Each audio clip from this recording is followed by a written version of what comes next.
The hospital lights flickered. Pain meds dulled the ache in my abdomen, but not the tension in my spine. Then the phone rang. Her name lit up, my daughter's, 7 years old. Still said Wabbit instead of rabbit. But her voice, it wasn't soft, it was sharp with panic. "Daddy, help! They left me here alone!" My hand gripped the bed rail. "Where are you, sweetheart?" "Camping. In the woods. It's dark. I'm scared." The line crackled. I called my wife immediately. She laughed before I could speak. "She's a mistake I should have gotten rid of 7 years ago." Click. The line went dead. And for the first time since the surgery, I stood. I'd trusted them, my wife, my parents, my blood. I was recovering from a near-fatal infection, barely lucid when they said they'd take her for the weekend. Said she needed fresh air. I believed them, because I wanted to, because the alternative was too grotesque to consider, until that call. Until I heard my daughter, terrified, shivering, abandoned, in a place I couldn't reach. I dialed over and over. No one picked up, no GPS, no response, just silence. Then, the next morning, the police called. A body had been found in the woods. And in the breath between words, I stopped existing.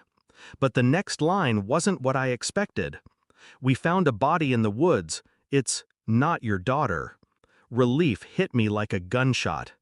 Then the officer added, "But we did find her, and she said some things."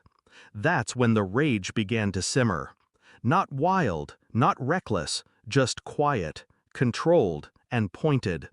They kept her overnight at the station for observation. I signed myself out of the hospital against orders. Pain stitched every step. I didn't care. She ran to me the moment she saw me.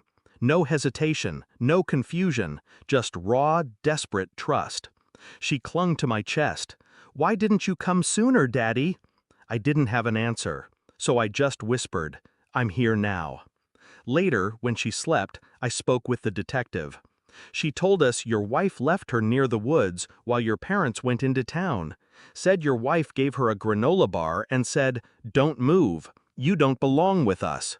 My stomach coiled. They'd always favored my wife, treated her like a savior for taking me in? My daughter? Barely tolerated. But I never imagined this. Until now. I went home. The house was dark, but their phones lit up in the drawer, forgotten, careless. I pulled the SIMs, copied the messages, backed up the voicemail. Her laugh echoed again. "She's a mistake." Every word saved. Every lie preserved. And in one of the texts, a sentence from my mother. "It'll be over soon. You'll be free." The truth wasn't messy. It was precise, planned. My wife was in debt, severe, quiet. Gambling apps masked under budgeting ones. My parents co-signed the house when we married, had access, had leverage. And they saw my daughter as the obstacle. She reminded them I existed, reminded them they couldn't erase me completely, until now. One accidental disappearance during a camping trip, no witnesses, no signal, no me to stop it. Except she called. 7 years old, alone, but not silent. That one signal, faint, shaking, barely clinging, burned their plan to ash. I printed everything, bound it, titled the folder, "In case I don't come back," and drove to the police station. They were already there. My wife, my parents, acting concerned, citing confusion. I walked in, folder in hand, limping. I said nothing, just handed the file to the lead detective. He opened it, read one line, his jaw clenched. The room shifted. My mother blinked. "What is this?" I looked at her.